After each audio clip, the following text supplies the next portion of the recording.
realizamos de la Asociación Mexicana de Estudios en Estética, que tiene fundada ya 12 años, estamos cumpliendo 12 años, y realmente mantener una asociación dedicada a la estética 12 años es verdaderamente algo por reconocerse, ¿no? A las distintas personas que han estado en el comité directivo, ¿no?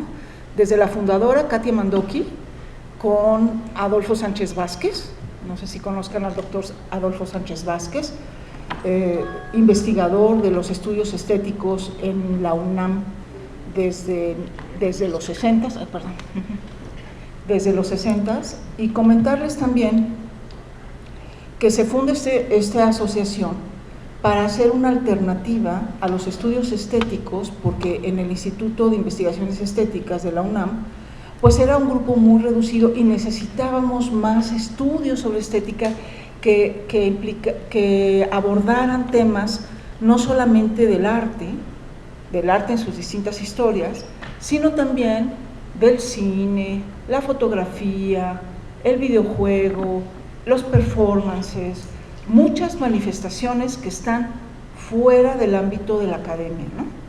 El graffiti, muchas manifestaciones. Entonces se crea esta institución un poco para, con un grupo de académicos y amigos, para poder tener un espacio más para estas discusiones, ¿no? Entonces cada 2 años organizamos un congreso, y hasta hace muy poco tiempo, unos 4 años, lo empezamos a hacer internacional, ya nos lanzamos a hacerlo congresos internacionales, pero al principio eran coloquios y congresos nacionales, ¿no? Las temáticas variadísimas, y bueno, pues yo los invito a que nos busquen en nuestra página www.estetica.org.mx. Ahí ustedes encuentran los libros que hemos hecho, los congresos que hemos hecho. Entonces, la historia de este congreso, de este libro, fue un congreso que se realizó en Cuernavaca, que justo su nombre llevaba estetización de la violencia. Y todos los que estamos aquí presentes, las que estamos aquí presentes, participamos en ese congreso. Le llamamos aquella vez estetización de la violencia, porque estetización es embellecimiento, ¿no? de la violencia en sus distintas formas, ¿no? Desde la historia del arte hasta otro tipo de ámbitos, ¿no? Que están en las calles y en todo esto, ¿no? Cuando esto se vuelve una estetización.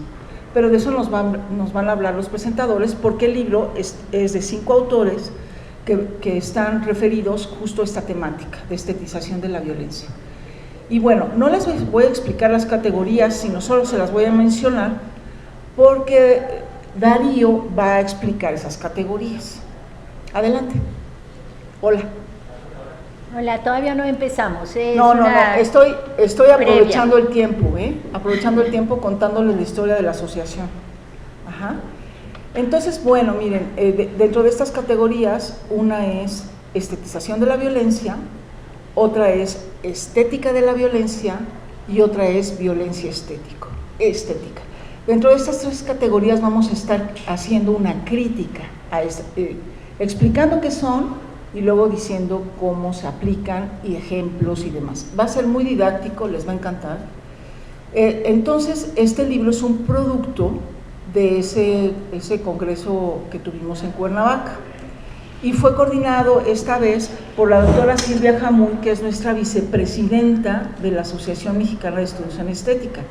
La presidenta ahora es la doctora Laurence Le Bourgelec, así se pronuncia, Laurence Le Bourgelec.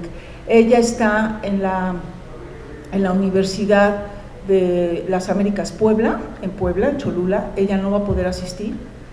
Katia Mandoki, que fue la fundadora, no está en México, pero nos acompaña Napoleón Camacho, que pues no tardará en llegar.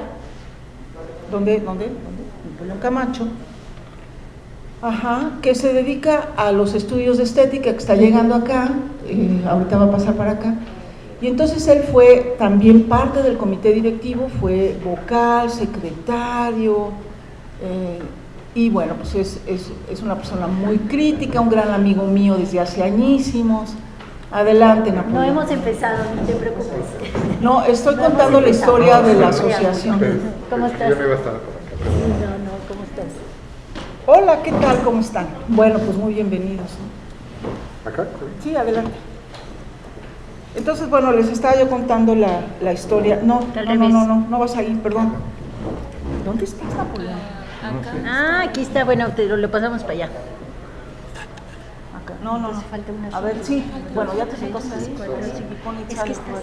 Ya. Y el libro, por favor, porque ya no tiene libro. De su libro. Bueno, entonces, si quieres contar la historia de la edición de este libro, Silvia, porque vale la pena, de este libro, de este en particular. Bueno, en realidad ha sido todo un reto, ha sido muy complejo poder lograr pues esta calidad en cada uno de los artículos, porque por supuesto están arbitrados para que sea una propuesta académica 100%, entonces fue un trabajo en donde había que conseguir justo los especialistas de la temática que cada artículo estaba abordando y bueno, pues enviárselos al dictamen para justamente ver sus comentarios, ver qué opiniones, si era aceptado, rechazado o pues con cambios. Entonces, bueno, eso lo tuve que mandar a los autores para que a su vez me regresaran justamente sus correcciones o las sugerencias de los académicos y bueno, ahora sí que era un ir y venir entre miles de académicos que bueno, pues estaban todos involucrados justo en sus propias temáticas y que bueno, finalmente nos ayudaron porque obviamente es un trabajo altruista en donde pues no se paga ese tipo de trabajo y bueno, pues entre ese ir y venir de artículos pues hubo ciertas problemáticas. De 7 artículos que ya estaban dictaminados, pues se salieron 2 académicos, entonces bueno, por cuestiones pues de problemas personales más que nada, pues resultó que el texto, el libro, justo se hizo un poco más pequeño. Sin embargo, los artículos que están aquí compilados son de muy alta calidad, con temáticas muy innovadoras y que, bueno, ya después de tener justo todo el compendio, la problemática surgió a partir de conseguir el ISBN. Entonces, bueno, eso también fue toda una serie de trabajos y finalmente la Asociación Mexicana de Estudios en Estética recurrió al Centro de Documentación e Investigación Judío de México, que tiene su sello editorial y que en realidad justo pudo coincidir con esas temáticas para poder publicar con el ISBN justo de este centro de documentación. Entonces, bueno, por fin salió a la luz y estoy muy contenta yo de poderlo haber logrado y bueno, pues espero que les guste. Yo no sé si ya quieren empezar. Sí, un momentito nada más. Comentarles entonces, ya Mario dice que está a 2 minutos para llegar y comentarles también que, como les comentaba, cada 2 años tenemos un congreso de estética, de estudios en estética. Las temáticas han sido diferentes. Tenemos varios libros ya publicados, uno es Sentidos y Sensibilidades Contemporáneas, que fue uno de los primeros, tenemos también Estetización de las Imágenes, uno de los segundos, el segundo cuaderno, y un tercero que se llama Control de las Sensibilidades Contemporáneas. Este número equivale al número 5, entonces hay 4 números anteriores, el primero lo pueden descargar de la página, el segundo también, el tercero y el cuarto están en Bonilla Artigas Editores, que está en Miguel Ángel de Quevedo, pero ustedes lo pueden buscar por internet, para que ustedes vean lo que hemos hecho antes. Han participado diferentes investigadores, y bueno, pues hay todo un legado de estudios ahí, ¿no? Entonces, bueno, también invitarlos a que participen en nuestros congresos y coloquios que realizamos cada 2 años, para que en distintas sedes, han sido 2 de ellos en la UNAM, uno en Morelos, y en la Universidad Autónoma del Estado de Morelos, que es y otro que fue en la Benemérita Universidad Autónoma de Puebla, en la maestría en arte, y ese número está por realizarse, ¿no? Con el doctor José Ramón Favelo, que es el director de la maestría en arte, ¿no? Bueno, muy bien, yo creo que vamos a empezar, y vamos a empezar en el orden, por favor, en el orden en el que viene el cartel. Ahora sí, Silvia. Sí, solamente les quiero dar la noticia de que ayer mismo me dieron el ISBN de la versión digital, entonces este libro ya va a ser también accesible por internet, entonces bueno, pues estén atentos. Ven, pues empezamos. Sí, comenzamos con, en el orden del cartel, permítanme un segundo. Permítanme.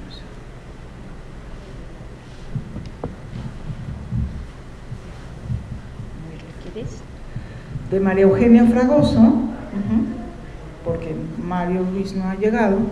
Entonces vamos a comenzar con la presentación de María Eugenia Fragoso.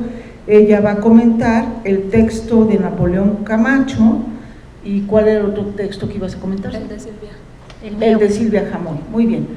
Entonces le doy la palabra. Adelante, Mario. Mario. Bueno. ¿Quieres empezar? Pues si quieren, primero María Eugenia Fragoso y ahorita pasamos a Mario Ruiz Otero. Entonces María Eugenia va a comentar los textos de Silvia Jamoy y de Napoleón Camacho. Comentarles que María Eugenia Fragoso, de cariño le decimos Mara, es maestra en la maestría en arte de codificación de la imagen visual por el Instituto Cultural Helénico. Es licenciada en Historia del Arte por la Universidad de Salamanca, España. Se dedica a arte sacro, ha sido coordinadora de la maestría en arte sacro en la Universidad Pontificia de México. Es también evaluadora de obras de arte y viaja cuando necesitan que ella evalúe si esa obra es original o no. Y ella se dedica a autentificar obras de arte, por si les interesa, ¿no? También. Bueno, doy la palabra a mi amiga y muy querida María Eugenia Fragoso. Adelante, por favor. Muchas gracias, Cristina, por esta presentación tan cariñosa. Bien, voy a dar inicio a la lectura del texto que escribí. Dentro del texto hay algunas cuestiones personales, puesto que creo que es un libro que a la hora de leerlo, Estetización de la Violencia, no puedes evitar conectar con algunas cosas a lo mejor que te han pasado o también con lo que estamos pasando hoy en día, ¿no? En el ámbito político, social, laboral, etc. Entonces, pues bueno, doy inicio a la lectura. Dice así: vivimos en una época de sobreexposición a todo acto violento. Hace unos 30 años decíamos, basta comprender la televisión y... Recuerdo muy bien los años de 1993 y 1994, sobre todo que literalmente prendías la televisión y salían las noticias del asesinato de un personaje importante para la política mexicana. El cardenal Juan de Jesús Posadas Ocampo, Luis Donaldo Colosio, José Francisco Ruiz Massieu. Yo fui la que le avisó a mis papás del asesinato de Colosio. Un día de marzo llegábamos a la casa, fui a prender la televisión como de costumbre y lo primero que vi, que es lo que recuerdo muy bien, fue un hombre con una chamarra caqui tirado en el suelo y mucha gente a su alrededor. Corrí de la recámara de mis papás, donde se encontraba la tele, hasta la cocina, gritando: han matado a Colosio. Yo solo tenía 12 años. Así como recuerdo esto con mucha claridad, creo que todos recordamos que estábamos desayunando o dónde nos encontrábamos cuando 2 aviones se estrellaron en las emblemáticas Torres Gemelas en Nueva York. Para ese entonces estaba ya en la universidad, en la carrera de Historia precisamente. Recuerdo que a partir de entonces muchos de nuestras exposiciones, trabajos finales y discusiones eran en torno a aquel acontecimiento. recordando que cuando éramos niños pensábamos que la Tercera Guerra Mundial se desataría con el conflicto Irán-Irak, cuando se metió, como siempre, Estados Unidos para mediar. Y así todos iremos recordando la cadena de acontecimientos violentos de los cuales nosotros y nuestros hijos han y son testigos hoy en día, desde las Torres Gemelas, la guerra en Siria, hoy Ucrania, y en nuestro entorno doméstico las violentas muertes de las mujeres de Ciudad Juárez, la guerra contra el narco iniciada en el sexenio de Felipe Calderón y sus consecuencias directas, las interminables fosas clandestinas, los 43 y más desaparecidos que tenemos en nuestro país, los feminicidios que tristemente nos han mantenido pegados al televisor y a los celulares ya desde hace un tiempo. El triste caso de Devani, que se hizo viral gracias a la fotografía donde aparece solo en la carretera, me atrevo a decir que nos ha marcado a todos. Es la dolorosa imagen de la soledad y de la incertidumbre. Esa fotografía que la hemos visto replicada en carteles, arte digital, murales que han realizado los diferentes artistas, que han querido hacer de ella un homenaje y sin querer la han convertido en un ícono de la irracional situación que vivimos las mujeres, no solo en México, sino en el mundo. Sí, hoy más que nunca estamos más expuestos a una cantidad de violencia que no podemos digerir y que podríamos incluso hasta anestesiarnos. Disculpen si esta introducción personal ha sido un poco larga, pero creo que es necesario, sobre todo por todo lo que te suscita leer una obra como la que presentamos hoy en día. Estetización de la violencia es una compilación de textos donde se abordan las representaciones y percepciones de la violencia desde la estética. Quiero retomar unos puntos que la coordinadora y autora Silvia Jamón dice a inicios del prólogo, abro cita. Generalmente la estética se concibe desde el sentimiento o la emoción derivada de la imagen objeto. El efecto que produce en el espectador y las reflexiones que suscita puede ser angustiante o benéfico. Cierro cita. Más adelante realiza la siguiente pregunta, abro cita.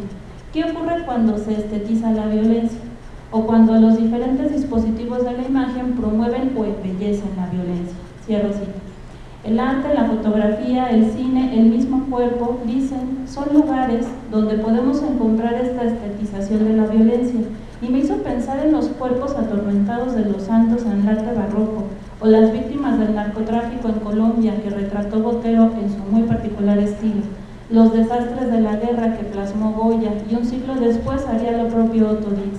También me vinieron a la cabeza los demonios internos de Bacon, con esos cuerpos disueltos y gritos ahogados que, aunque terroríficos, tienen una belleza que hipnotiza. En cuanto a las producciones audiovisuales, creo que un ejemplo extraordinario es la reciente serie de Hannibal, que recrea la historia del famoso asesino y caníbal, el Dr. Hannibal Lecter, antes de sus acontecimientos que vemos en la novela y posterior película El silencio de los inocentes. Para quienes vieron esta serie recordarán que la manera en la que el asesino dejaba los cuerpos de sus víctimas era una especie de instalación digna de cualquier museo de arte contemporáneo o bienal de arte. Muchas de estas terroríficas escenas, pero extrañamente bellas, estaban inspiradas en pinturas famosas.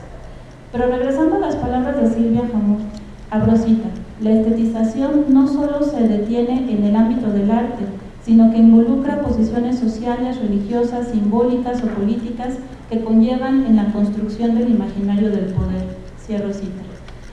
No hace mucho fuimos testigos de un acto violento que creo, a muchos, si no es que a todos, nos dejó reflexionando. Un día los puestos de tacos, tortas, jugos y garnachas varias, de las cuales todos hemos comido más de una vez, aparecieron pintados de blanco y con un triste logo en gris, eliminando así las curiosas y coloridas tipografías y creativas imágenes chuscas de comida o personajes de dibujos animados comiéndose una torta o guisándose a sí mismos en unos casos de cobre o barro. A nosotros se nos hace de lo más cotidiano, al extranjero toda una experiencia para desarrollar una teoría antropológica o social sobre las costumbres culinarias del otro. Pero a Sandra le parecieron feas y su intención era restablecer el orden. Perdón, pero creo que todos coincidimos que es un rasgo de totalitarismo y unificación desde el poder. Ojo, esto que pasó con los puestos tan queridos es un foco rojo. El hashtag con los rótulos no Es una manifestación de lo mucho que nos importa, puesto que es una manifestación cultural propia de nuestra identidad urbana.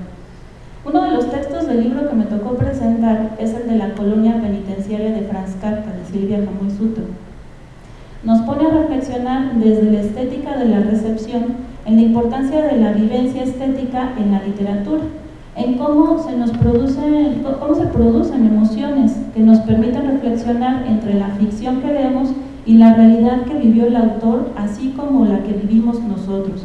Ese ejercicio de empatía deriva de un, abro comillas, acontecimiento estético, que no es más que, abro comillas, especie de reconocimiento de nosotros mismos frente a la violencia representada, cierro comillas. Silvia nos hace notar que cuando leemos un texto, sea una novela, cuento, poesía, hay una vivencia catártica en nosotros como lectores. Vivimos lo que le pasa a los protagonistas. Momentáneamente somos ellos, y cuando se alegran nos alegramos, cuando sufren sufrimos, porque desarrollamos empatía por el personaje ficticio, porque sabemos que eso que le pasa podría pasarnos a nosotros o a nuestros semejantes. Leyendo el texto de Silvia recordé cómo en algún momento padecí leer Noticias del Imperio de Fernando del Paso, al grado de querer dejar el libro. ¿Por qué? Porque me dolía lo que le pasaba a algunos personajes. Los monólogos de Carlota casi al final de la obra son verdaderamente dolorosos. Aunque sabemos perfectamente que no es Carlota la que nos está hablando, porque no estamos leyendo su diario o ella no nos está contando la historia, Del Paso es capaz de transmitir la demencia y la tristeza profunda de una mujer que perdió la razón porque se vio desbordada por los múltiples problemas que terminaron por romperla. ¿Cuántas veces no hemos estado así, que todo se nos desborda? Volviendo al texto de Silvia, la autora repara en algo fundamental y es la comprensión del contexto tanto del autor como de la obra, sobre todo en autores como Franz Kafka, que sus personajes son una prolongación de él mismo. Lo que le pasa a los personajes son un reflejo de la penosa y tensa situación que vivió, sobre todo con su padre, quien es la imagen del dictador, del burócrata, del sistema que oprime, es la imagen del poder, dice la autora. El lector construye múltiples sentidos e interminaciones a partir de las relaciones que derivan de su experiencia y conocimiento. Así la teoría estética permea el pensamiento crítico para activar a la misma obra de arte literaria y proyecta un proceso de apertura constantemente a partir del lector. Cierro citas. Así, no solo estamos relacionando una comprensión lectora nada más, sino que complementamos la obra literaria a partir de nuestras propias experiencias, porque nos vemos reflejados en los personajes y me pareció maravilloso que esta idea, porque comprendiendo esto podemos entender la vida de las obras más allá, podemos extender la vida de las obras más allá de las páginas. Abro comillas, lo artístico en el texto está creado por el autor, mientras que lo estético se concreta con el lector. Ambos brindan la construcción de sentido. Cierro citas. Cierro comillas. Este es el acontecimiento de la lectura, que el sujeto lector logra al relacionar sus propias ideas y experiencias con las que viven también los personajes de ficción que leemos, porque cuando leemos nos pasa algo, nos emocionamos, sufrimos, nos angustiamos, nos frustramos, amamos como aman ellos. Pero también desde la experiencia estética de la lectura, en esta construcción del lector sujeto, acontece algo más. Como bien señala Silvia al citar a Hans Robert Haus, uno de los teóricos de la recepción, y es la importancia de tomar en cuenta la historia, el contexto, las circunstancias geopolíticas también. Puesto que, abro comillas, la literatura puede ser un escenario de crítica social en el que la condición estética explore los múltiples sentidos que producen sentimientos, emociones y afectos a través del poder imaginario y sensible que tiene el objeto artístico literario en el lector. Cierro comillas. Uno de los puntos a destacar de su análisis a través de la obra de Kafka es que no solo podemos comprender mejor, o mejor dicho, introyectar la obra si conocemos el contexto del autor, sino que también nosotros como lectores podemos construir nuestra propia lectura y en el caso muy concreto de la obra de Kafka, reflexionar en torno a las injusticias y abusos de poder, puesto que hay acontecimientos universales y que han aquejado al ser humano desde siempre. Recuerdo con mucho pesar, por ejemplo, la violación multitudinaria de la cual es víctima uno de los personajes de la novela de la Catedral del Mar, de Ildefonso Falcones. La frustración de un aldeano de la novela El misterio del arca, una aventura en el Mare Nostrum de la autora Espido Freire, que siendo consciente de sus habilidades y de su inteligencia, no puede salir de su inmovilidad al tocarle vivir en un humilde pueblo de pescadores que pasan ver sus días uno tras otro esperando una pesca que no llega. Recuerdo la emoción del pintor Vermeer al oír la explicación de su criada cuando ésta le dice que las nubes no son blancas nada más, sino que tienen un montón de colores por el efecto que hace la luz en ella. Qué dicha sintió el pintor al saber que compartía con otra persona la misma visión sobre el color, un detalle maravilloso que puso la escritora Tracy Chevalier en su novela La joven del arete de perla. Es decir, todas estas son emociones que nos hacen sufrir o disfrutar de la lectura, pero para nada nos hacen estar indiferentes, y es ahí donde podemos comprender mucho mejor la vivencia estética, porque cuando nuestras propias experiencias salen a la luz, pues podemos conectar mucho mejor con los personajes. Como dice Silvia, abro comillas, la obra se actualiza en cada lectura, porque tanto la mentalidad de la época como la experiencia de la lectura, en consecuencia, forma parte de la estética. Cierro comillas. Otra de las cuestiones que me llamaron la atención sobre el análisis de la obra de Kafka fue su abrumadora capacidad de predicción, dice la autora, abro comillas. Su literatura son presagios de la autodestrucción de los seres humanos a través de las máquinas. El miedo, la inseguridad o la culpa ubican al ser en lo peor de la condición humana para anular su dignidad, cierro comillas. Asimismo, nos recuerda cómo en la Metamorfosis, el insecto en el que se convirtió Gregorio Samsa es, abro comillas, la cárcel metafórica de todos los de donde los poderosos someten a los débiles. Los personajes se sienten distintos al resto de los seres normales, cierro comillas, víctimas del poder, del autoritarismo del padre, del gobernante, del jefe. Todos hemos tenido un jefe que nos ha hecho sentir que no valemos nada y que somos prescindibles.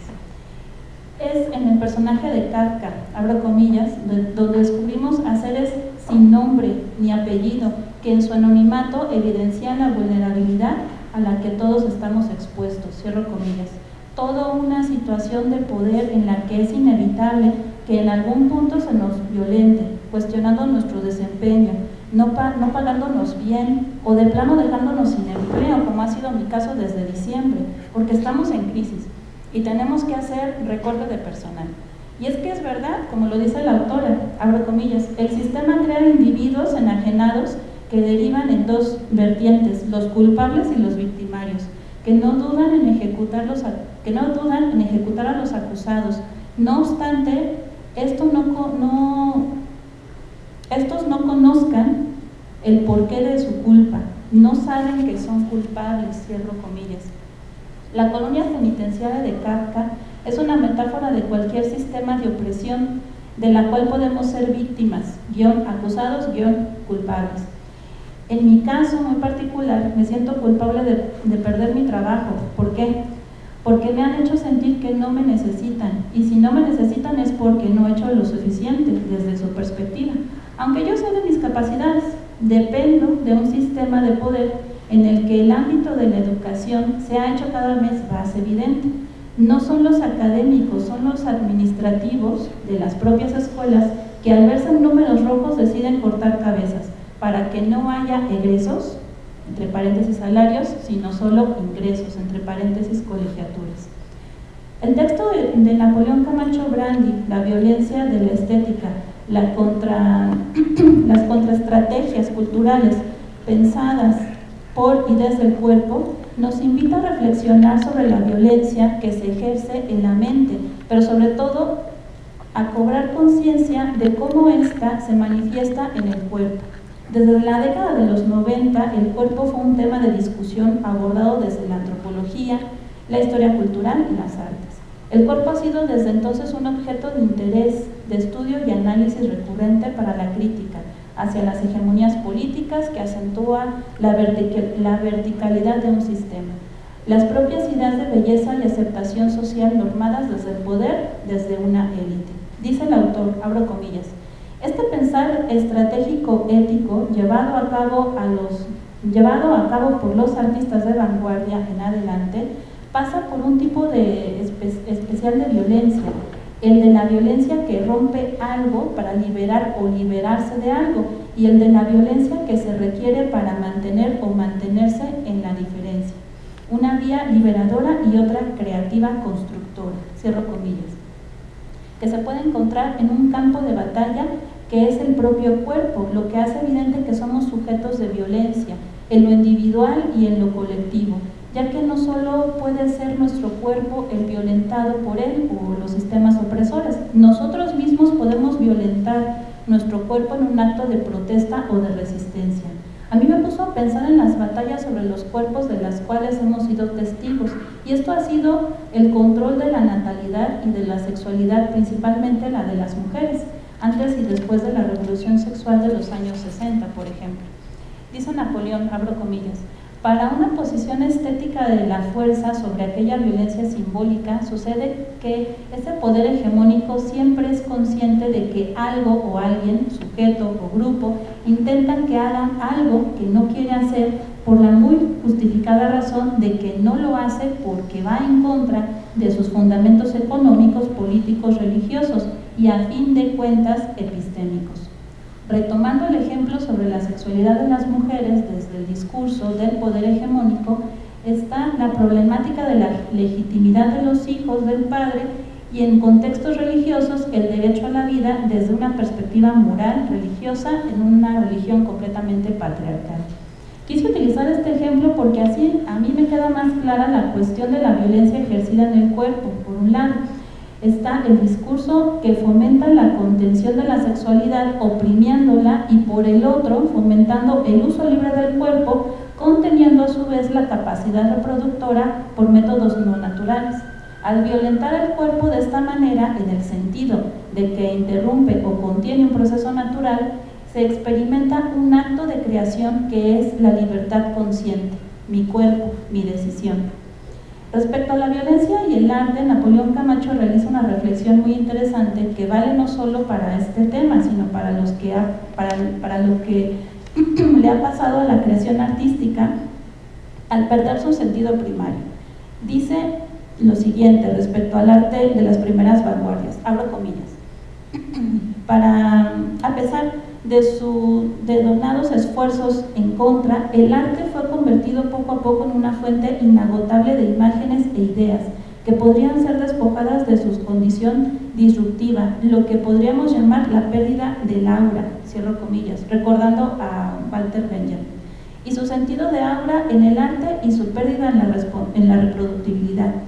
El arte de todos los tiempos, aunque han tenido propósitos específicos, apología de un mandatario o de una institución, compasión y fervor religioso, crítica hacia los sistemas establecidos, ya sean ideológicos o políticos, se han transformado en, abro comillas, herramientas más de seducción de lo sensible y del deseo de estos sujetos masa. Pero a pesar de ello, las producciones estéticas como el dadaísmo y el surrealismo, que nacieron como violencia estética con el fin de irrumpir en la sensibilidad y el deseo controlado, posibilitaron a los artistas a pensar a sus producciones estéticas como estrategias o contraestrategias de las resistencias al monstruo máquina global, cierro cita. Con estos movimientos artísticos comprendemos cómo un acto violento de ruptura creó a su vez un acto de liberación para mantenerse en la diferencia. Por otro lado, abro cita, la discusión sobre la estética está idealizada para hacernos pensar que el reino del orden de lo estético como una percepción estasiada en el orden estable de una obra de arte está exenta de violencia. Por ejemplo, la representación del mundo como algo fijo y preordenado se puede leer también como una violencia contra nuestra percepción de flujo.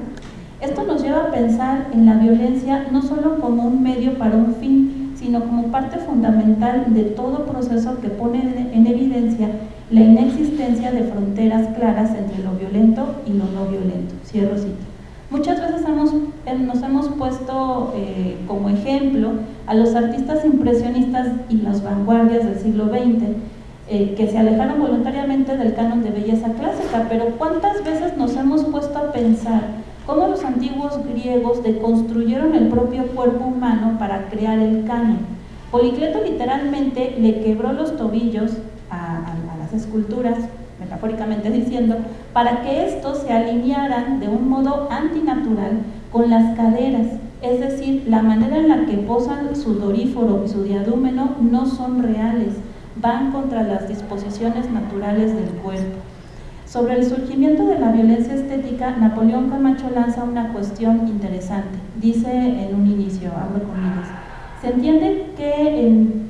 entiende que dentro del esquema tradicional idealista, la sociedad debería convertirse en una sociedad pacífica.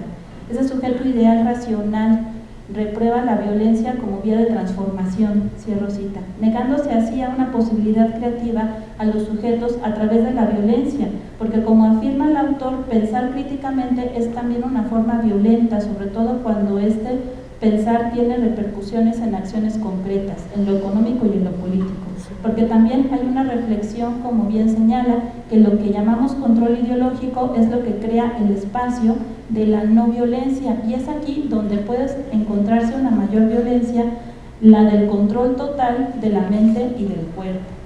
El objetivo es tener la capacidad de romper la envoltura, usando las palabras del autor. Esta envoltura es la que nos explica, aísla al sujeto, y esto implica un acto de violencia y a su vez puede reavivar su fuerza adormecida y reactivar la sensibilidad y su capacidad de conocimiento y sobre todo de crítica.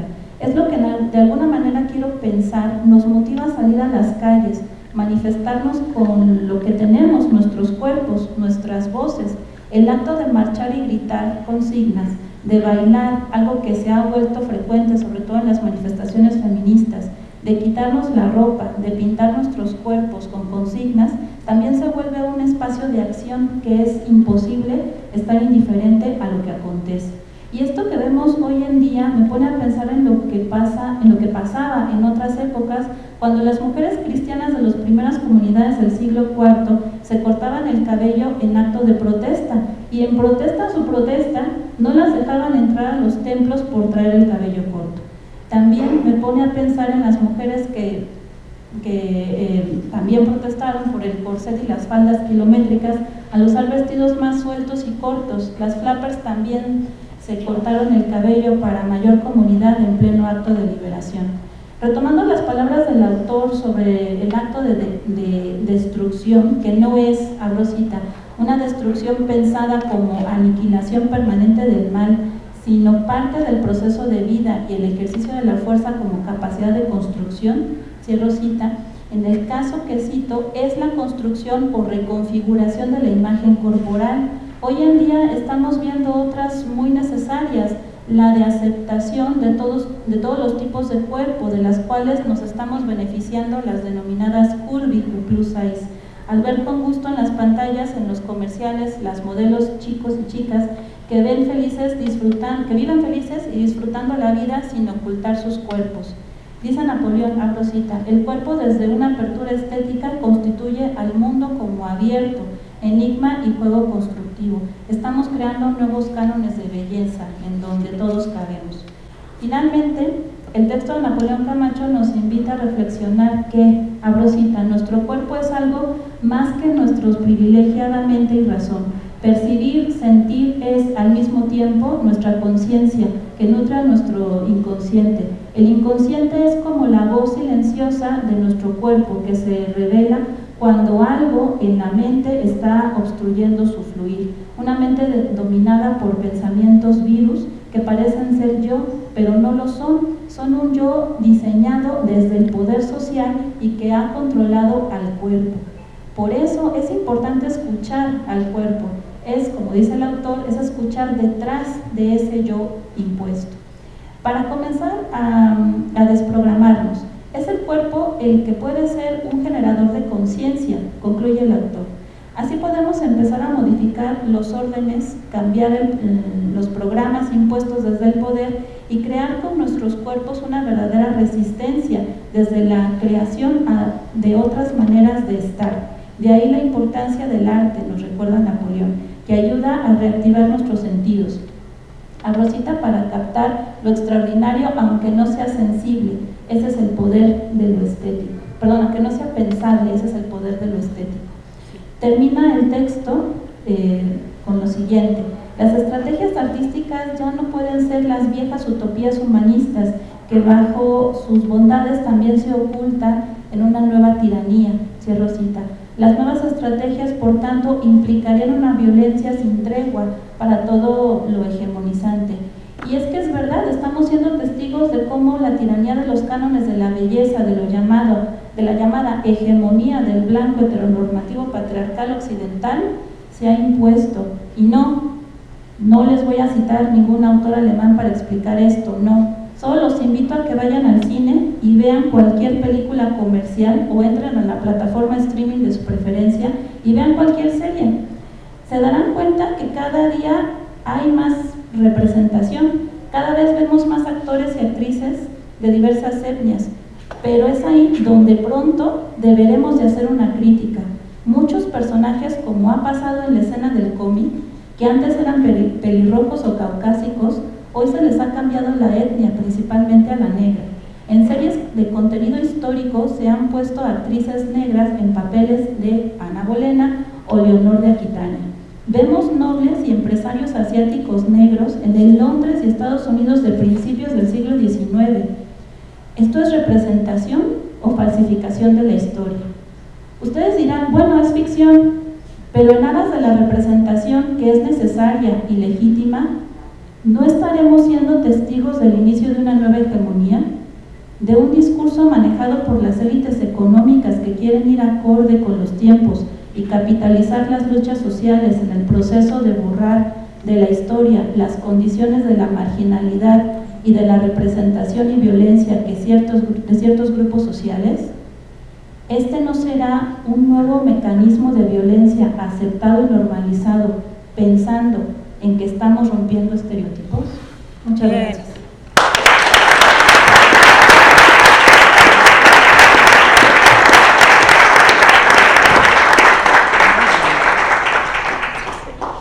No, pues genial. Ahora doy la palabra al doctor Mario Ruiz Sotelo. Él va a comentar el texto Estetización colonialista. Y bueno, el doctor Mario Ruiz es profesor investigador de tiempo completo de la UNAM, en la Facultad de Filosofía y Letras. Es Sistema Nacional de Investigador Nivel 1. Tiene diversas publicaciones. Un libro muy leído es Crítica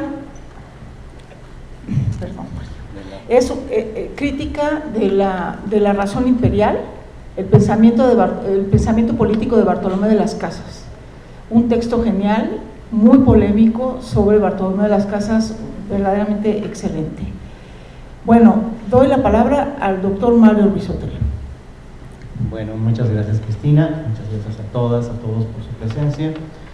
Siempre que se presenta un libro, me dicen que un libro es como un hijo, y las presentaciones del libro entonces son como una especie de bautismo, y es una fiesta, ¿no?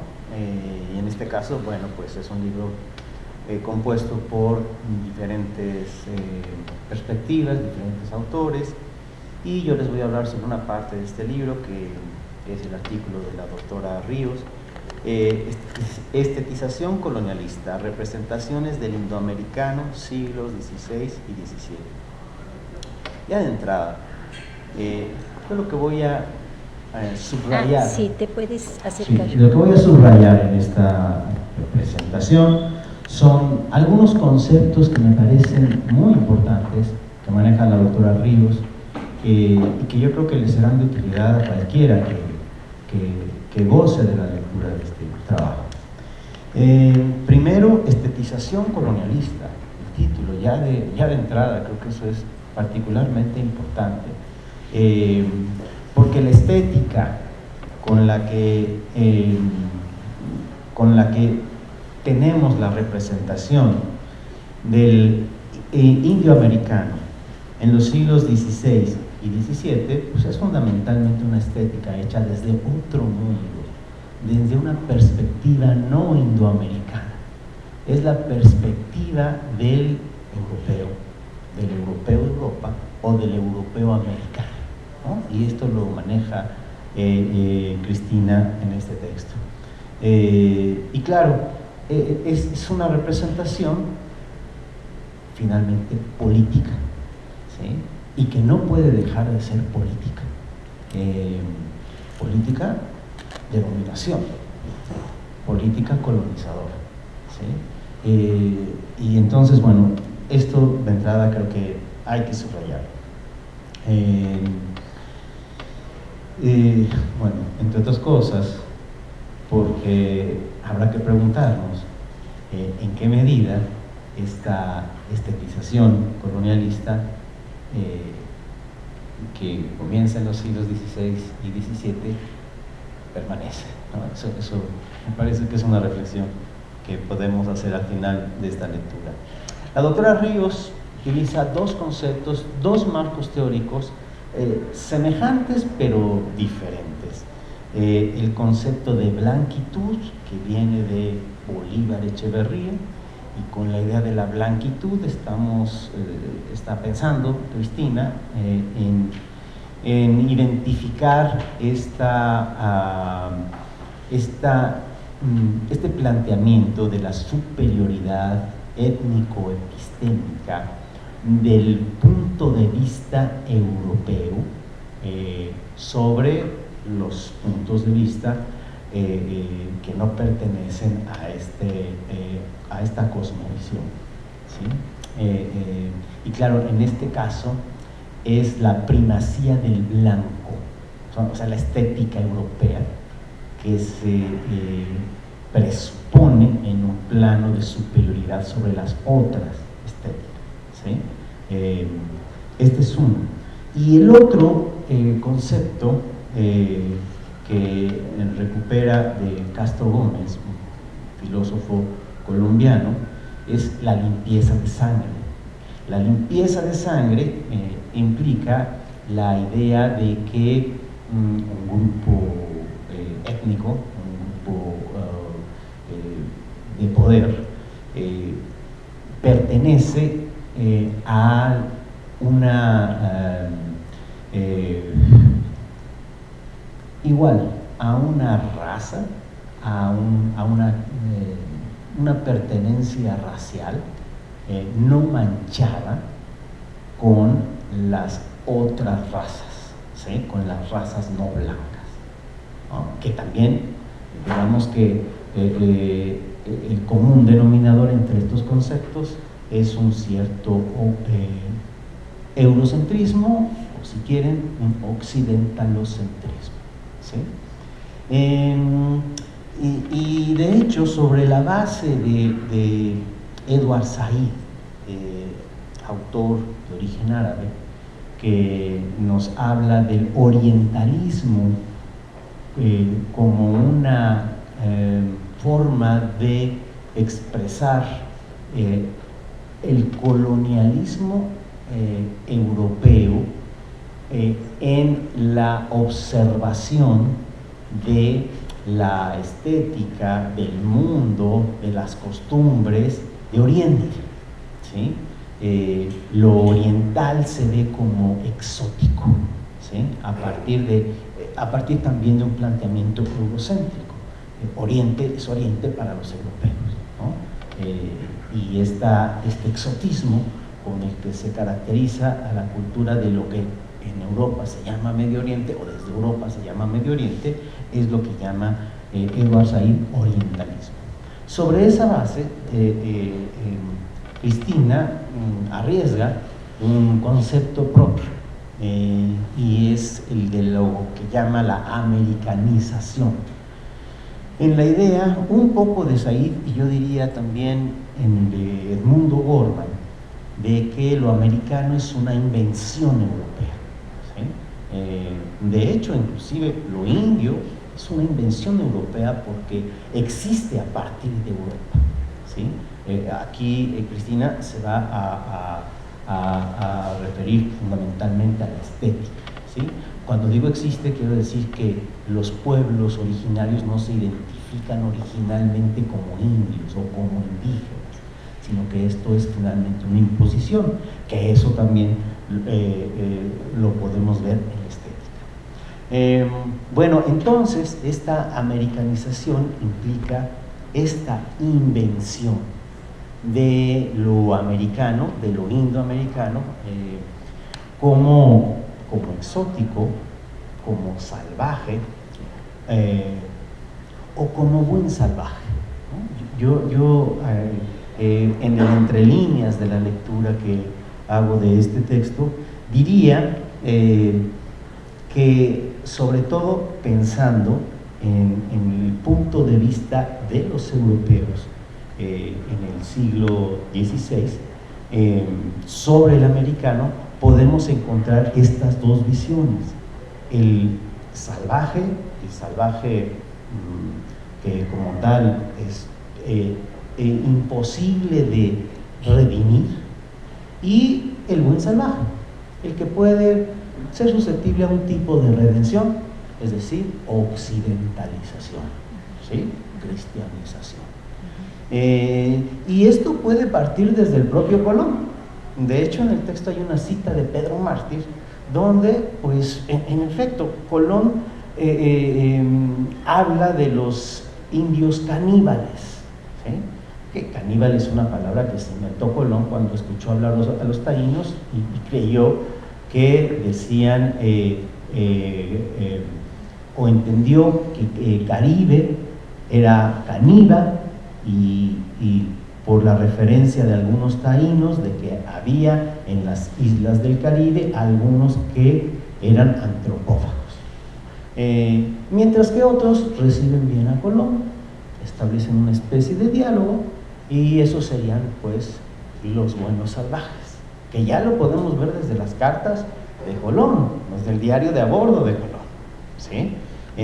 Y eso, ese planteamiento, en efecto, se fue desarrollando a lo largo de la época colonial y mucho más allá de la época colonial, yo diría que al menos hasta el siglo XX.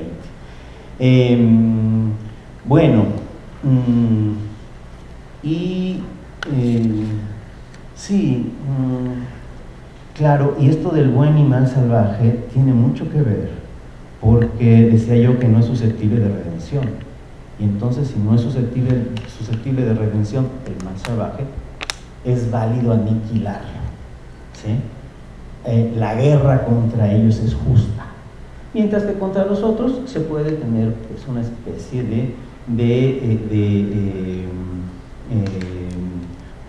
actitud civilizatoria, ¿no? Bueno, esto se va a ver pues también en los ejemplos que nos muestra Cristina. Bueno, sí, y después aquí es donde Cristina arriesga el concepto que yo les señalaba, que retoma de Bolívar Echeverría, de blanquitud, para hablar de blanqueamiento, una especie de blanqueamiento de la historia colonial, cuando se pondera este carácter civilizatorio de los conquistadores. Inclusive la palabra conquistador, yo diría, ya está blanqueada, ¿sí? Porque una conquista es algo legítimo, ¿no? No son invasores, sino son conquistadores. Y bueno, pone algunas interpretaciones que se hacen, por ejemplo, respecto de Cortés, ¿no? Respecto de Cortés, que habría sido con todo un tipo benévolo, que tenía una intención civilizatoria, desterrar al demonio de las Américas, y en ese sentido su guerra es justa, ¿no? inclusive, bueno, pues con un filósofo tan importante en México como Luis Villoro. Claro, el joven Villoro hace esta reflexión. No sé si el Villoro zapatista, el último Villoro, habría estado de acuerdo con el joven Villoro, pero el caso es que ahí tenemos ya esta interpretación. Y Cristina lo contrapone con una idea de Walter Miñolo, un autor de lo que llamamos la teoría decolonial, con el concepto de semiosis cultural. Es decir, en la semiosis cultural, más que una actitud civilizatoria de transmisión de significados, implica una intención de manipulación y control, explotación de los pueblos que son sometidos. Entonces ya aquí tenemos dos interpretaciones. Cristina se va por la idea de la semiosis cultural. Este es un texto que diría que va más en el marco teórico predominante, es el de la teoría decolonial, ¿no? Bolívar Echeverría no es exactamente un autor decolonial, y me parece que Cristina se atreve a acercarlo a esta corriente, ¿no? Es una de las apuestas que tiene su trabajo. Sí, y después Cristina nos habla de la mirada colonialista de la estética, ¿no? Y nos pone ahí 5 ingredientes. A mí me pareció muy interesante esta enumeración que propone sobre la representación del indoamericano, ¿no? Presentar su desnudez, cabello suelto con plumas, los animales que son exóticos a Europa, y la cuarta, sostener en un brazo una cabeza cortada, ¿no? Cercenada. Con lo cual, pues vemos que sí, esto que yo les decía del salvajismo, lo que ella llama la americanización, puede observarse, si vamos al Munal, podemos observar estos cuadros, que Cristina nos da algunos ejemplos aquí, pero creo que después de leer el texto de Cristina podemos ir al Munal y ver ya de manera diferente lo que ahí nos presenta. Bueno, y de la misma forma también nos refiere como, claro, en los casos en que los frailes fueron sometidos por los pueblos indoamericanos que no se dejaron conquistar por este paradigma civilizatorio y que fueron sometidos los frailes, fueron incluso asesinados, claro, los frailes son presentados como víctimas, y el mal salvaje como el victimario, ¿no?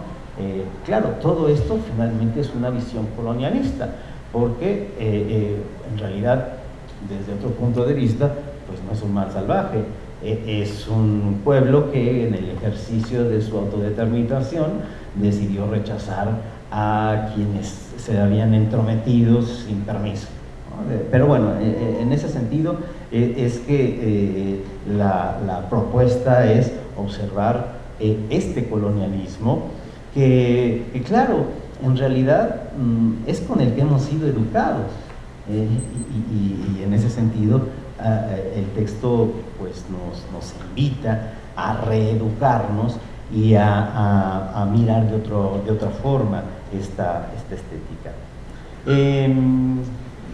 Y bueno, sí, antes había yo señalado que está la estética, la visión estética de los españoles, los europeos de Europa.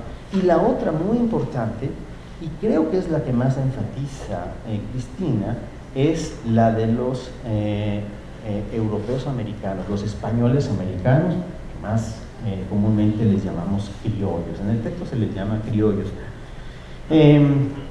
Bueno, y ahí creo que entra más el concepto de limpieza de sangre. Esto que yo les había dicho, presentarse como herederos de una matriz europea pura, blanca. Porque bueno, ya sabemos que los criollos en alguna medida estaban siendo cuestionados sobre su legitimidad para ejercer el gobierno y la participación política en general, cultural, por los peninsulares, Y de acuerdo con esta visión que recupera Cristina, estos criollos buscan apropiarse del pasado indoamericano, ¿sí? Y claro, lo hacen a partir de un cierto blanqueamiento de ese pasado indoamericano, porque si no, no se lo pueden apropiar, ¿sí? De acuerdo con el parámetro de limpieza de sangre. Y aquí es muy interesante los ejemplos que señala la doctora, particularmente la visión de Moctezuma, ¿no? A Moctezuma se le presenta como un emperador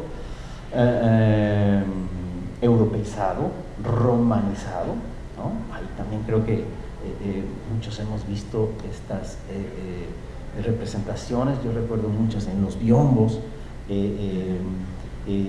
y bueno, esto tiene esta explicación, ¿no? Que es la hipótesis de Cristina, esta idea de que los criollos quieren apropiarse, por ser americanos, de ese pasado, y para eso tienen que representarlo como un emperador europeo en América, así como ellos son europeos en América, ¿sí? Yo diría que no podría yo generalizar que ni toda la estética criolla, ni sobre todo el pensamiento político criollo va en esa dirección, pero bueno, es muy de subrayar esta representación en particular de Moctezuma. Y yo voy ahí a agregar un elemento que no está en el texto, pero que fue parte de mi lectura. ¿Por qué Moctezuma? Y claro, lo que pasa es que Moctezuma es visto como ese buen salvaje.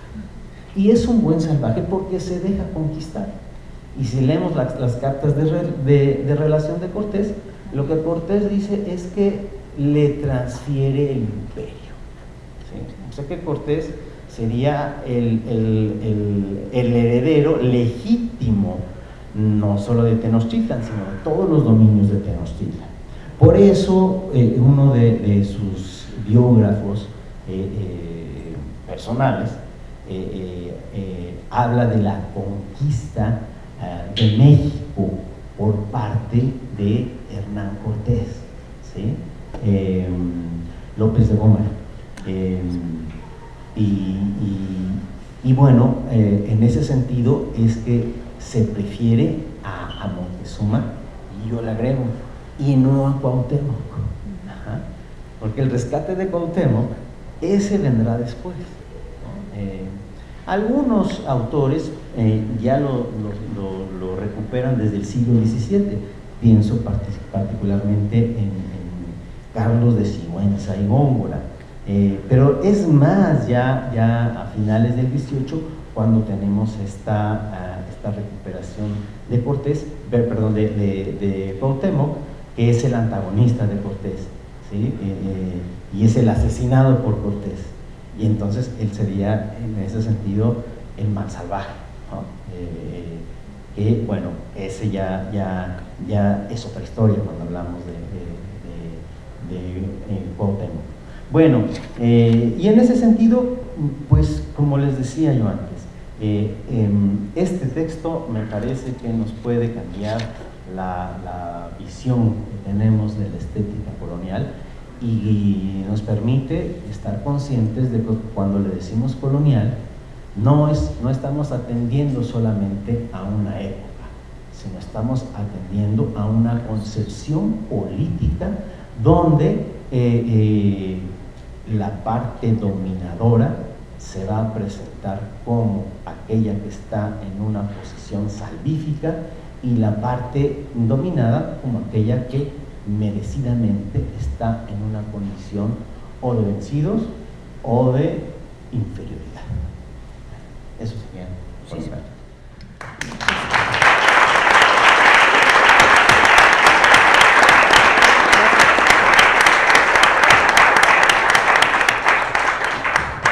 Gracias. A continuación doy la palabra al doctor Darío González, profesor investigador de la Universidad Autónoma Metropolitana, colega y amigo de la División de Diseño en la UAM Xochimilco, autor, colaborador también de Cuadernos Amest y miembro muy querido de Amest, y él ha participado en Estética de las Imágenes, un libro que tenemos sobre estética de las imágenes.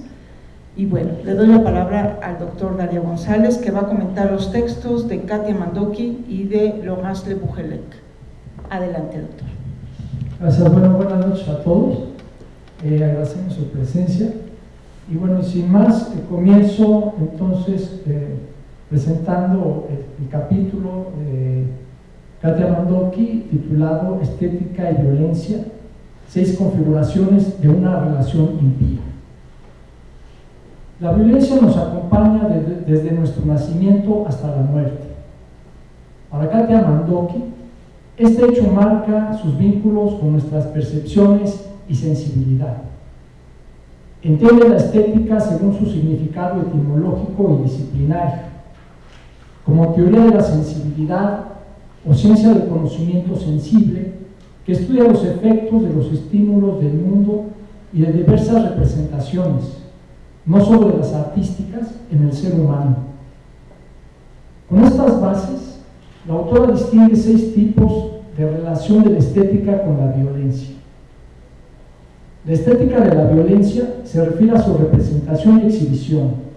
Es una violencia que se muestra con la finalidad de producir un efecto estético en la sensibilidad del receptor. Su función puede ser la propuesta por Aristóteles como purificación o catarsis, pero también amedrentamiento, es decir, una amenaza para regular la conducta.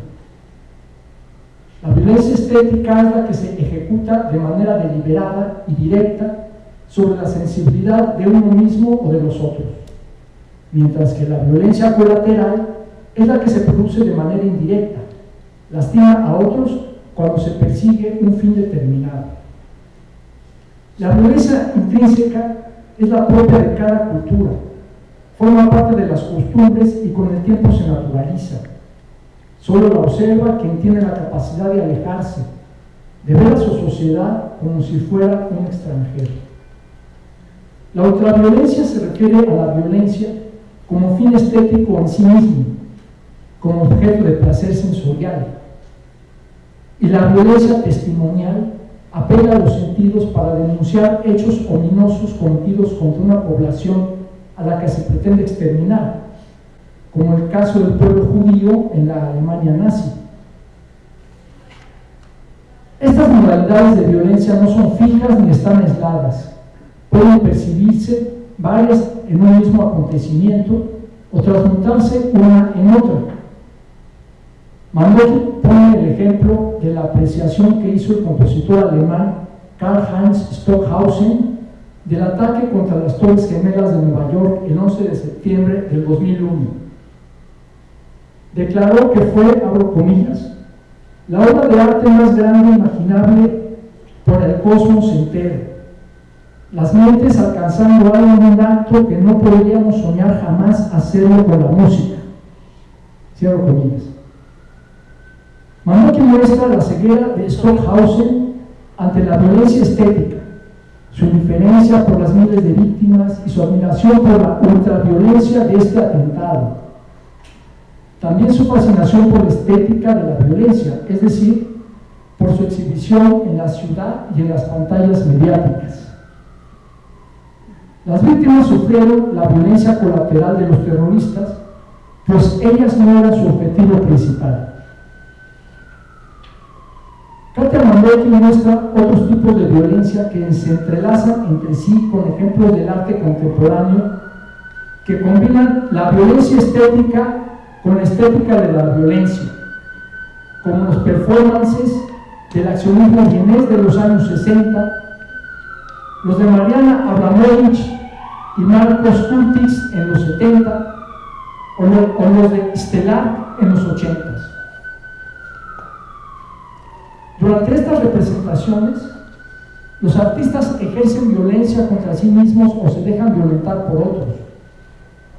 En Pasión y Muerte de un impresor, Kurtix se arrastra sobre trozos de vidrio, hiere su cuerpo, exhibe su dolor y lo comparte con el público. ultraviolencia, la autora se basa en las ideas de Joseph Kupfer, para quien la violencia es producto de una educación fallida que no cultiva ni desarrolla las capacidades humanas, sino que pervierte la percepción y la imaginación. La ultraviolencia es la violencia evaluada estéticamente y no su representación, tal como la disfruta Alex, el protagonista de la película Naranja Mecánica. Manduti escribe que la ultraviolencia es el placer de la sensación pura, del rojo de la sangre o del tronido de los huesos, el goce sensual de destruir a alguien. En toda sociedad se ejerce la ultraviolencia, pero en grados y modalidades particulares. Es la violencia convenida y normalizada, necesaria para mantener el orden y la cohesión social. Manduti refiere nuevamente a Naranja Mecánica para explicarla, pues la violencia no es solo la que Alex y su banda ejercen y disfrutan, sino la de su misma sociedad, la familia, los psiquiatras, el sistema carcelario, los policías, constituyen un sistema de control que ejerce violencia contra el protagonista para ceñirlo a las convenciones sociales. Las instituciones se valen de la intraviolencia para imponer sus preceptos y normas, ya sean religiosas, empresariales, jurídicas, penales, militares, deportivas. A las religiosas la autora les dedica 3 apartados. Comienza con la violencia bíblica y la violencia divina expresadas en la Biblia. El mandato de Dios a Abraham para sacrificar a su hijo Isaac revela a un Dios que ejerce violencia contra los humanos y otros seres vivientes. Es un Dios de la trascendencia que nos exige ser más de lo que somos, y con su violencia estampa en nuestra sensibilidad el sentido de culpa, con tal fuerza que guía nuestras acciones y determina las culturas hebrea y occidental. Manduti sostiene que el Dios hebreo dio lugar a otros dioses, uno que sufre y se deja sacrificar, y otro que ataca y ejecuta la violencia ilimitada. Sobre el primero se ha edificado la cultura europea, y desde hace 2000 años prevalece la imagen del sacrificado en una cruz. Según Saulo de Tarso o el apóstol San Pablo, Dios sacrifica a su Hijo por los pecados de la humanidad, por lo que la representación del crucificado, la estética de la violencia, violenta la sensibilidad del creyente y lo hace culpable de este asesinato perpetrado por el ejército romano que ocupó Judea. Pero el evangelista Mateo invierte los hechos y hace culpables a los judíos cuando exclama que su culpa caiga sobre nosotros y nuestros hijos. Con datos históricos, Manduti muestra que los romanos crucificaron a miles de judíos, pero solo uno se convirtió en mito e invirtió la narrativa en la que el pueblo judío, víctima de los romanos, se convierte en victimario. Y esto sigue sucediendo. Bueno, aquí voy a abrir un paréntesis para referir un acontecimiento del pasado 1 de mayo. Sergei Lavrov, en una entrevista con la televisión italiana, justificó la invasión a Ucrania para desnazificarla. Dijo que no importaba que Zelensky fuera judío, pues, según Lavrov, Hitler también tenía sangre judía, y los más ardientes antisemitas eran judíos. Se trata de un nuevo episodio que transfiere la responsabilidad de los victimarios a las víctimas. Bueno, cierro el paréntesis y regreso al texto, en el cual Manduti explica la estética de la violencia romana como espectáculo para las masas y muestra que todavía se practica la autoflagelación en representación de sus soldados, de sus antiguos soldados. La estética de la violencia también caracteriza a los rituales de Semana Santa, como lo vemos en la Pasión de Iztapalapa. El último apartado versa sobre la estética que denuncia la violencia contra todo un pueblo y contradice la sentencia de Theodor Adorno. Escribir poesía después de Auschwitz es una barbarie. La autora se vale de algunos ejemplos de artistas que sufrieron el Holocausto en carne propia. Aunque sus obras no expliquen el mal radical que soportó el pueblo judío, sitúan el dolor y el desgarramiento en su contexto histórico y social. Son testimonios que perduran en el tiempo. No se trata pues de suspender la poesía, dice la autora, sino de bajar a la cultura de su pedestal y de revisar los valores occidentales y su intraviolencia implícita. En sus conclusiones, enfatiza los efectos perniciosos de las estrategias estéticas del Estado para promover la identidad nacional, por medio de imágenes, narrativas, rituales y todo tipo de representaciones. Inculca desde la infancia el odio, el deseo de venganza, la culpabilidad colectiva, la idealización de la muerte. Así se institucionaliza la victimización de la sociedad y se le prepara para la violencia. Bueno, hasta aquí el capítulo de Katia Mandoki, y continúo entonces con matices estético-ontológicos de la representación de la violencia de Laurence Le Bourget. El uso de la violencia tiene normas, y más si se trata de la ejercida desde arriba, por los poderosos en contra de la población desvalida. Con esta premisa, Laurence Le Bourget estudia y compara imágenes de dos culturas diferentes, la mesoamericana y la española del siglo XVII.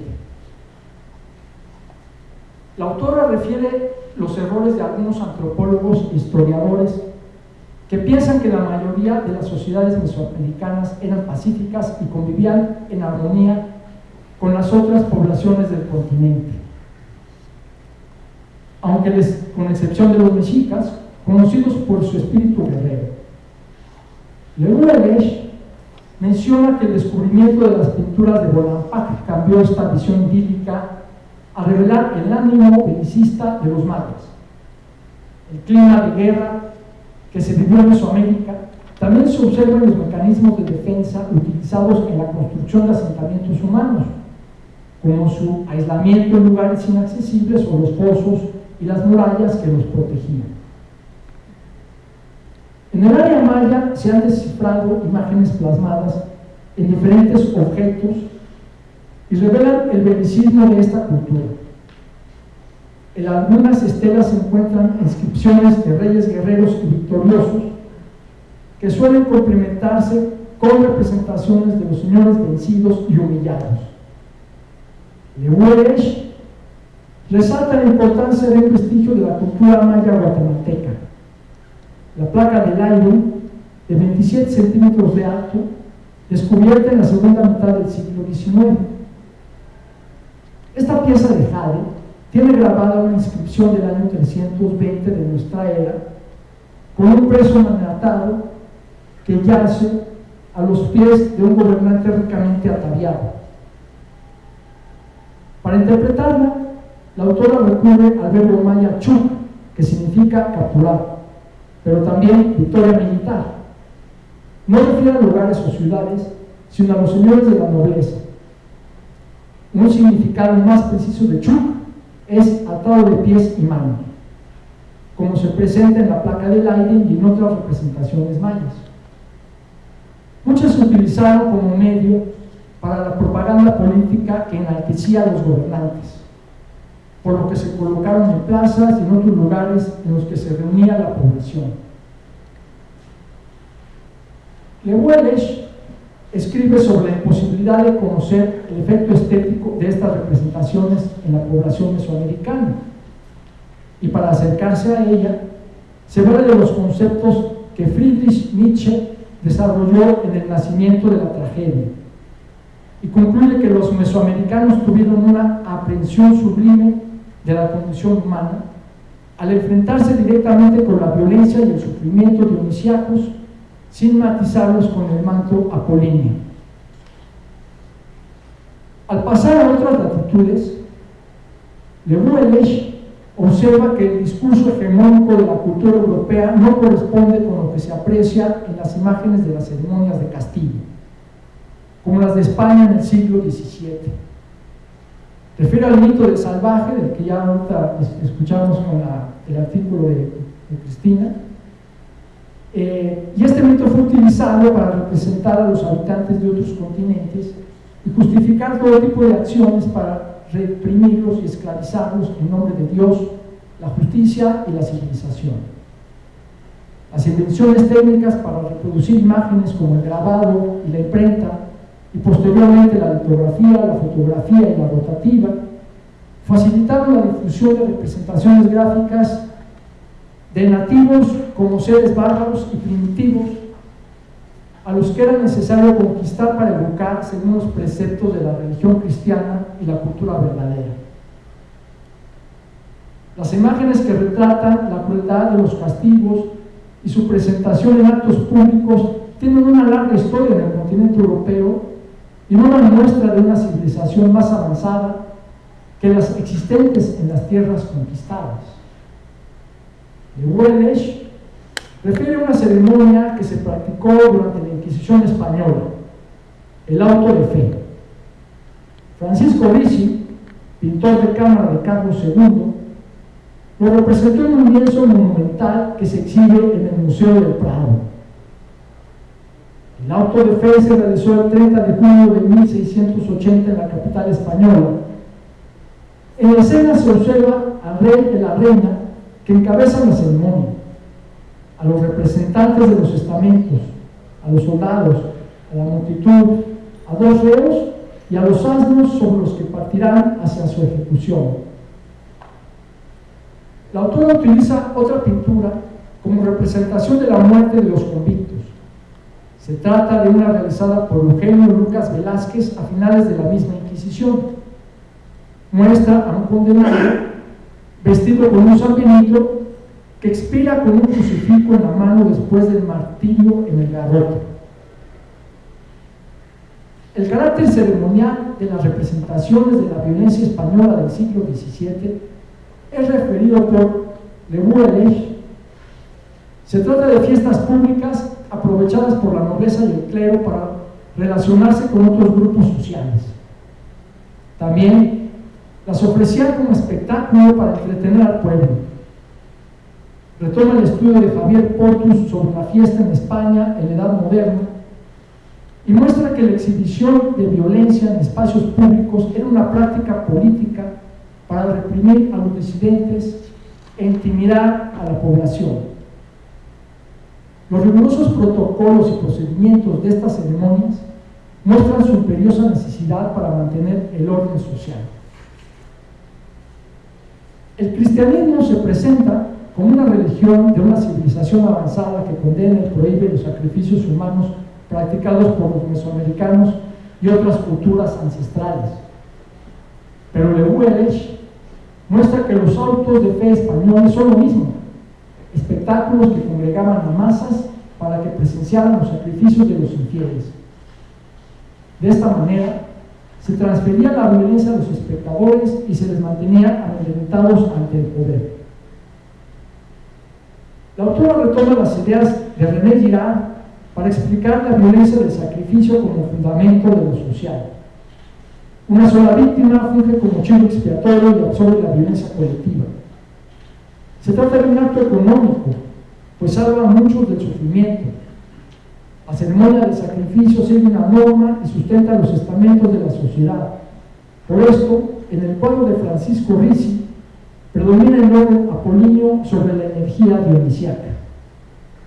La representación es un montaje de varias escenas que tuvieron lugar a lo largo del ritual, que duraba toda una jornada. Una visión del mundo ordenado como un gran teatro. La autora se vale de las ideas de Hegel sobre la belleza artística, superior a la natural por encontrarse en productos creados por la acción humana que expresan su espíritu, como las imágenes seleccionadas en este texto. Esto las hace de alguna manera similares y comparables. Con base en el significado etimológico de estética, Lewelesh relata las facultades que tiene la percepción para el conocimiento y concluye mostrando la semejanza de estas piezas que provienen de culturas diferentes pero que comparten el mismo sistema de codificación de la imagen con un sistema de representación del mundo. En este caso, la imagen mesoamericana es dionisiaca y la española apolínea. Ambas son representaciones sublimes de la condición humana, pues rebasan y sobrecogen al espectador. Bueno, es todo. Muchas gracias. Muchas gracias.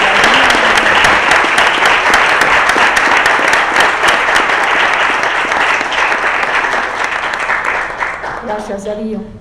Bueno, ahora doy la palabra al doctor Itzá Eusebio Udave, que nos va a comentar el texto de estetización de la estetización colonialista.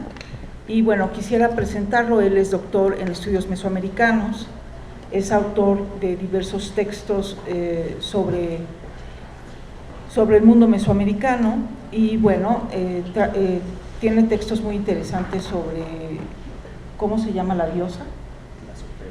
Tlazotleotl. Muy bien, le doy la palabra al doctor Itzá. Buenas noches. Bueno, a mí voy a complementar un poco lo que Mario ya habló sobre el texto de Cristina. El texto Estetización colonialista, representaciones del iberoamericano siglos XVI y XVII analiza a través de las narrativas y las representaciones visuales de los indígenas americanos la imagen del otro y lo otro como una parte del largo proceso de colonización europea en América, generando lo que la autora llama una estetización colonialista por parte de algunos artistas europeos durante el siglo XVI y XVII, así como un dominio simbólico epistémico sobre la identidad de las poblaciones nativas americanas a través de las representaciones de los mismos en grabados y pinturas de la época. Lo anterior, como explica el autor en su texto, sucede en un tiempo en el que regían los cánones de representación del Renacimiento. Cita, en una clara reivindicación de un imaginario de blancura o blanquitud proveniente de la limpieza de sangre, la cual consistía en demostrar la superioridad étnica de los criollos americanos de cara a las distintas castas en la Nueva España y que Mario ya explicó. En el marco de la empresa de colonización en los territorios americanos, la autora señala que Europa tuvo un dominio simbólico epistémico sobre la identidad de los indios americanos, lo cual se puede percibir en las formas de representación de la iconografía europea y que luego se trasladó a la resignificación simbólica que los criollos hicieron del pasado indígena. Asimismo, la autora retoma un tema permanente al repensar la historia de la colonización, ya que la mirada europea sobre lo desconocido reprodujo en América la idea de lo exótico, retomada de sus experiencias previas en otras partes del mundo y en particular con los diversos pueblos del Medio Oriente, lo cual, de acuerdo con Cristina Ríos, cita, se pueden observar esta mirada colonialista a nivel de la representación estética a través de diversas imágenes y grabados contenidos en los libros de historia de las bibliotecas holandesas y escocesas, en particular en los manuscritos de Glasgow y de las historias gráficas de la conquista escritas por cronistas y frailes. La autora de este texto también señala que la iconografía europea, al igual que los relatos de las crónicas y narrativas de esa época, concibe a los indígenas americanos como seres moralmente degenerados, salvajes y bárbaros o como menores de edad. Lo anterior permitió la construcción de un dominio discursivo de ocultamiento del ser de lo americano. En palabras de la autora, se degradó en el plano ontológico y fue traducido de la experiencia del europeo mediante una franca mirada colonialista.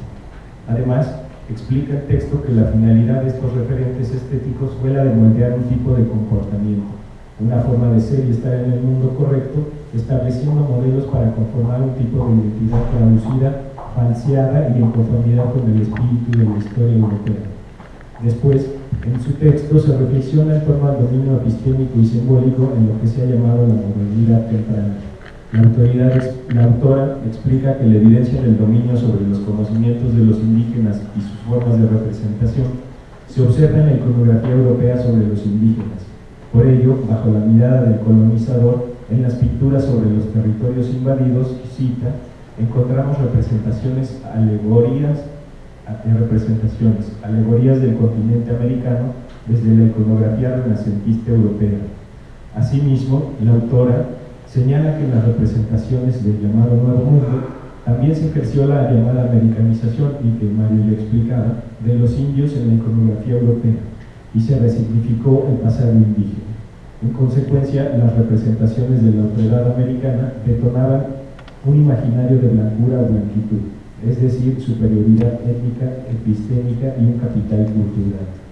Por lo tanto, Cristina Ríos advierte que las alegorías de América en la iconografía de la época moderna fueron representadas como exóticas y salvajes, aunque en ocasiones también fue al revés. Se idealizaba la imagen del indio en el Renacimiento del siglo XVI, dos formas de representación completamente opuestas. En este trabajo también se analiza el proceso de construcción de los imaginarios colonialistas, señalando que en la representación de América y lo americano se presentó lo que Bolívar Echeverría denominó como imágenes de la blanquitud, explicando que esto se refiere no al blanqueamiento de la piel, sino a la imposición de modelos de vida hegemónicos considerados superiores en términos étnicos y raciales. La autora retoma el planteamiento también, como ya se señalaba hace un momento, de Santiago Castro Gómez con lo de la limpieza de sangre, lo cual busca americanizar al indio y a sus culturas, verlo desde el sí mismo de Europa, sin respeto por la otredad.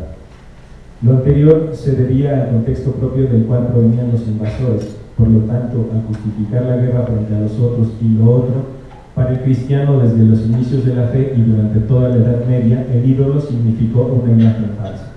Esta idea de la idolatría vista e impuesta por los imaginarios de los europeos se puede observar, de acuerdo con la autora, en los grabados de Theodore de Brie en el siglo XVI. En ese sentido, la autora analiza lo que llama alteridades catalogadas, a partir del juicio de los europeos al describir la religiosidad practicada por los pueblos en Mesoamérica, señalando que los entendieron equivocadamente al verlos como adoradores de ídolos. Otro ejemplo de la colonialidad lo encontramos en la representación iconográfica del indígena americano, por lo que, de acuerdo con el análisis de las imágenes realizadas por la autora, en las alegorías de la Nueva España y el Perú del manuscrito Glasgow se observa la condición del vasallaje ante el conquistador, quien en este caso, más que militar, es la fe misma la que ha conquistado. También reflexiona en las representaciones de los indígenas, sobre todo de los gobernantes, los recintos, los templos, los cuales, cita, tendieron a la occidentalización al renombrarlos como palacios, representarlos desde la estética renacentista y occidentalizándolos iconográficamente, es decir, que los modelos clasicistas se asimilaron. Las proporciones del cuerpo fueron diseñadas bajo sus cánones, aunque adaptados a la época de representación.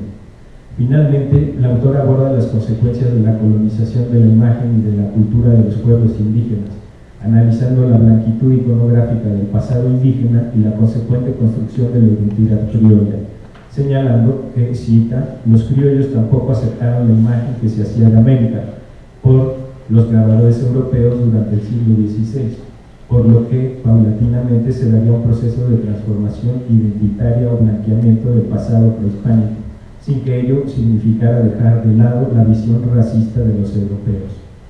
El ejemplo de lo analizado y argumentado en este trabajo es la figura del gobernante mexica Moctezuma, el cual, de acuerdo con la autora, en las imágenes discurso que existen de este personaje es prácticamente blanqueado y tratado como un soberano equivalente al de los españoles, lo cual a ella le sugiere, en consecuencia, el blanqueamiento como una puerta de acceso a la visibilidad de los santos o a las formas ontológicas y civilizatorias de los europeos, explicando que a Moctezuma se le consideró como un homólogo de los monarcas europeos y su muerte fue equiparable a la de cualquier héroe de la literatura clásica.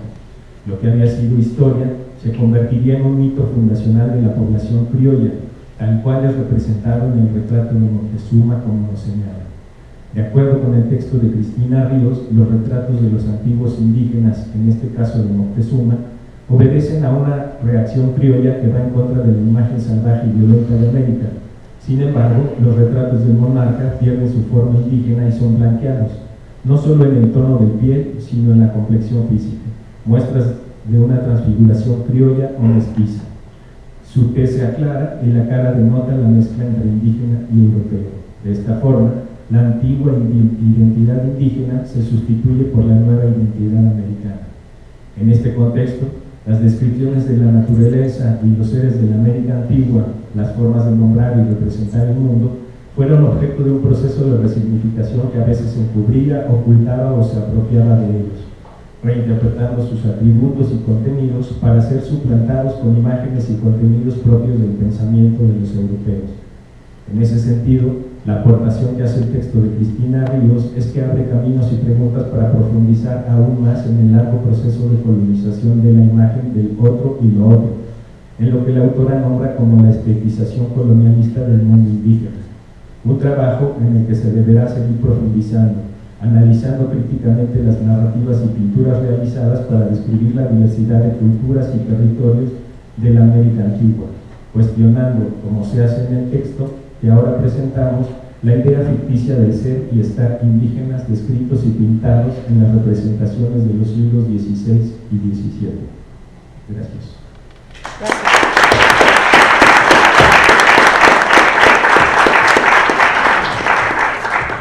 Bueno, muchísimas gracias. Las exposiciones han sido extraordinarias. En realidad plasman justo las esencias de lo que los autores han intentado transmitir. Les agradezco muchísimo su aportación.